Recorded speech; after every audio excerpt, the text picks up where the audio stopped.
Hello friends, आपका स्वागत है हमारे यूट्यूब चैनल एग्जाम राज में। तो चलिए दोस्तों स्टार्ट करते हैं आज यानी 18 दिसंबर 2023 का करंट अफेयर। अगर दोस्तों इनमें से किसी भी क्वेश्चन का आंसर आपको पता है तो कमेंट सेक्शन में ज़रूर बताइएगा। अगर दोस्तों आपको इसका पीडीएफ फाइल चाहिए तो आप हमारे टेलीग्राम पर संपर्क करके बिल्कुल सस्ते में यहाँ से पीडीएफ प्राप्त कर सकते हैं। दोस्तों अगर आपको वीडियो हमारा अच्छा लगे तो आप हमारे चैनल को लाइक और सब्सक्राइब करना ना भूलें, क्योंकि ऐसे यूजफुल कंटेंट डेली आपको हमारे चैनल पर मिलता है और आगे भी मिलता रहेगा। तो चलिए दोस्तों स्टार्ट करते हैं। यहाँ से हमारा पहला सवाल है, नवंबर 2023 में भारत के माल निर्यात के मूल्य में कितने की कमी आई है? तो इसका सही जवाब है 33.9 बिलियन डॉलर का। तो चलिए इससे जुड़ी कुछ इंपॉर्टेंट पॉइंट देखते हैं। तो नवंबर 2023 में भारत में माल निर्यात का मूल्य घटकर 33.9 बिलियन डॉलर हो गया। तो चलिए दोस्तों यहाँ से मैं अपने अगले क्वेश्चन की तरफ बढ़ता हूँ। तो यहाँ से हमारा अगला क्वेश्चन है 14 दिसंबर 2023 को तेलंगाना में समक्का और सरका केंद्रीय जनजाति विश्वविद्यालय की स्थापना के लिए कौन कौन सा विधेयक संसद द्वारा पारित किया गया था? तो इसका सही जवाब है केंद्रीय विश्वविद्यालय संशोधन विधेयक 2023। तो चलिए दोस्तों इससे जुड़ी कुछ इंपॉर्टेंट पॉइंट देखते हैं। तो 14 दिसंबर 2023 को संसद ने तेलंगाना में समका और सरका केंद्रीय जनजाति विश्वविद्यालय की स्थापना के लिए केंद्रीय विश्वविद्यालय संशोधन विधेयक 2023 पारित किया। तो चलिए दोस्तों मैं यहाँ से अपने अगले क्वेश्चन की तरफ बढ़ता हूँ। तो यहाँ से हमारा अगला क्वेश्चन है, खेल मंत्री अदिशी द्वारा 67वें राष्ट्रीय स्कूल खेलों का उद्घाटन कहाँ किया गया है? तो इसका सही जवाब है दिल्ली में। जो है दोस्तों यहाँ पे दिल्ली में खेलो स्कूल का उद्घाटन किया है। तो चलिए दोस्तों इससे जुड़ी कुछ इंपॉर्टेंट पॉइंट देखते हैं।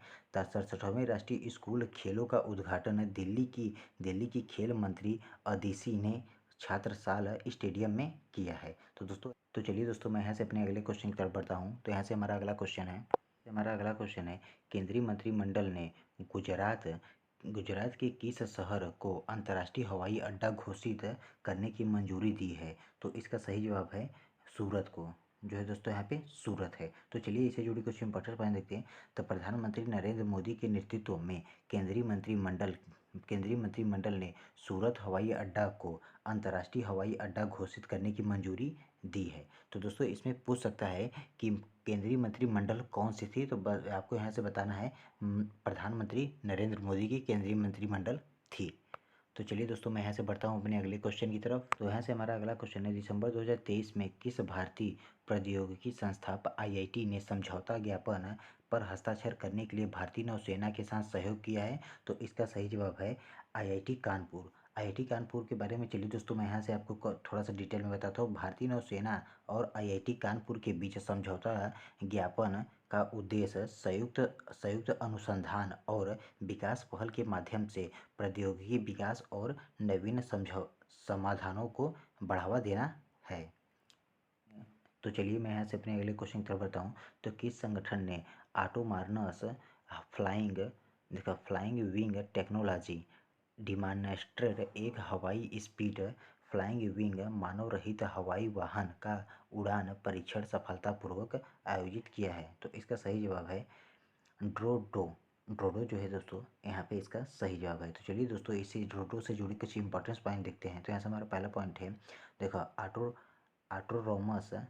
ऑटोनॉर्मस फ्लाइंग विंग टेक्नोलॉजी डिमॉन्स्ट्रेट एक हवाई स्पीड फ्लाइंग विंग मानव रहित हवाई वाहन का उड़ान परीक्षण करने के पीछे का संगठन ड्रोडो रक्षा अनुसंधान और विकास संगठन है। तो दोस्तों ये भी क्वेश्चन आपके लिए वेरी वेरी इंपॉर्टेंट है, क्योंकि दोस्तों यहाँ पे ये अभी जो हाल ही में बिहार के एग्ज़ाम चल रहे हैं, एसएससी के एग्ज़ाम चल रहे हैं, इसमें ये क्वेश्चन पूछ सकता है, क्योंकि दोस्तों ये भी क्वेश्चन जो है काफ़ी अभी चर्चा में रहा है। तो चलिए दोस्तों यहाँ से मैं बढ़ता हूँ अपने अगले क्वेश्चन की तरफ। तो यहाँ से हमारा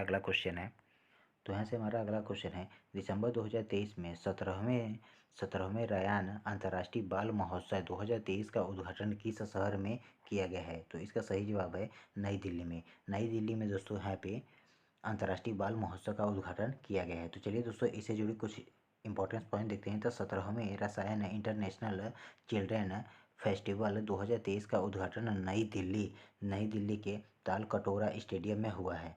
तो दोस्तों यहाँ से जो है आपसे पूछ सकता है कि कौन से स्टेडियम में हुआ है, तो यहाँ से तालकटोरा स्टेडियम में हुआ है। तो अंतर्राष्ट्रीय बाल महोत्सव का उद्घाटन किस शहर में हुआ, तो नई दिल्ली में, और पूछेगा किस स्टेडियम में हुआ है, तो इसका सही हो जाएगा तालकटोरा स्टेडियम में। तो चलिए दोस्तों यहाँ से मैं बढ़ता हूँ अपने अगले क्वेश्चन की तरफ। तो यहाँ से हमारा अगला क्वेश्चन है, विजय दिवस हर साल कब मनाया जाता है।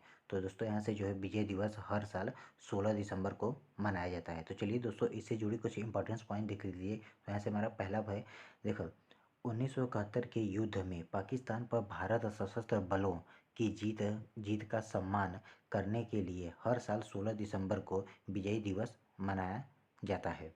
तो यहाँ से हमारा अगला पॉइंट है, 16 दिसंबर 1971 को भारत ने 13 दिनों तक युद्ध करने के बाद पाकिस्तान के खिलाफ युद्ध जीता था।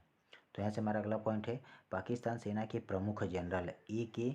नियाज़ी ने 83,000 पाकिस्तान सैनिकों के साथ भारतीय सेना और बांग्लादेश के मुक्ति वाहिनी की संयुक्त सेना की समान आत्मसमर्पण कर दिया था। तो दोस्तों यहाँ से ये भी क्वेश्चन आपके लिए वेरी वेरी इंपॉर्टेंट हो सकता है, और ख़ास करके इस टाइम जो बिहार का एग्ज़ाम हो रहा है और एसएससी वाले का एग्ज़ाम हो रहा है, इसमें तो बहुत ज़्यादा इंपॉर्टेंट है। तो दोस्तों अगर आप इस टाइम एसएससी का या फिर बिहार का एग्ज़ाम दे रहे हैं, तो आपसे विनम्र निवेदन है कि इस क्वेश्चन को आप थोड़ा सा, मैं जो बता रहा हूँ ये सब क्वेश्चन को आप थोड़ा सा देख के जाइएगा। तो चलिए दोस्तों मैं यहाँ से बढ़ता हूँ अपने अगले क्वेश्चन की तरफ। तो यहाँ से हमारा अगला क्वेश्चन है, किन दो संगठनों ने भारत के सहयोग से सेंट लुसिया में tax inspectors without borders tribute कार्यक्रम शुरू किया है। तो इसका सही जवाब है अनडीपी और ऑक्सेट।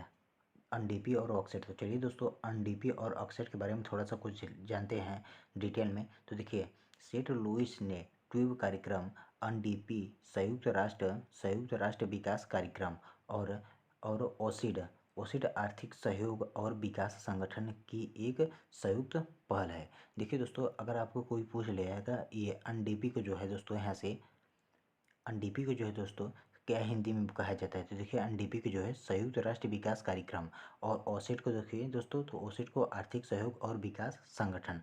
दोस्तों आपसे विनम्र निवेदन है कि जो है इसकी हिंदी जो है आप याद कर लीजिएगा, क्योंकि दोस्तों इसकी हिंदी जो है आपसे एग्जाम में पूछ सकता है कि दोस्तों यहाँ से बताइए इसको हिंदी में क्या कहते हैं। तो दोस्तों इस टाइम तो बिहार और एसएससी वाले एग्जाम में दोस्तों ऐसे ही क्वेश्चन ही पूछे जा रहे हैं दोस्तों, कि जो बहुत छोटे क्वेश्चन है और लोगों ने ध्यान नहीं दे रहा है। तो दोस्तों आप थोड़ा सा ध्यान दीजिएगा, और दोस्तों आपको मतलब ये सोच रहे हैं कि ये सब क्वेश्चन आपको लिखना ना पड़े, तो आप हमारे टेलीग्राम पे संपर्क करके बिल्कुल सस्ते में आप यहाँ से जो है पीडीएफ फाइल प्राप्त कर सकते हैं, या फिर ई बुक। तो दोस्तों आपको जो लेना है यहाँ से हमारे टेलीग्राम पे संपर्क करके दोस्तों बिल्कुल अच्छे से आपको मिल जाएगी। तो चलिए यहाँ से मैं अपने अगले क्वेश्चन की तरफ बढ़ता हूँ। तो यहाँ से हमारा अगला क्वेश्चन है, ओमान के सुल्तान की भारत की राजकीय यात्रा के दौरान प्रधानमंत्री नरेंद्र मोदी और सुल्तान हैथम बिन तारिक के बीच द्विपक्षीय वार्ता कहाँ हुई थी। तो दोस्तों यहाँ पे इनके कहने मतलब वार्ता का मतलब बातचीत कहाँ पे हुई थी, तो यहाँ से दोस्तों जो हुई थी ये हैदराबाद भवन में हुई थी। तो चलिए दोस्तों यहाँ पे कुछ इंपॉर्टेंट पॉइंट देखते हैं। तो प्रधानमंत्री नरेंद्र मोदी और सुल्तान हैथम बिन तारिक के बीच हैदराबाद भवन में द्विपक्षीय बातचीत हुई थी। तो दोस्तों कैसी लगी वीडियो, अगर वीडियो अच्छा लगा हो तो आप हमारे चैनल को लाइक और सब्सक्राइब करना ना भूलें, क्योंकि ऐसे यूजफुल कंटेंट डेली आपको हमारे चैनल पर मिलता है। और दोस्तों अगर आपको इनमें से किसी भी क्वेश्चन का आंसर पता हो तो आप कमेंट सेक्शन में ज़रूर बताइएगा। और दोस्तों अगर आपको इसका पीडीएफ चाहिए तो आप हमारे टेलीग्राम पर संपर्क करके आप हमसे जो है पीडीएफ बिल्कुल सस्ते में प्राप्त कर सकते हैं।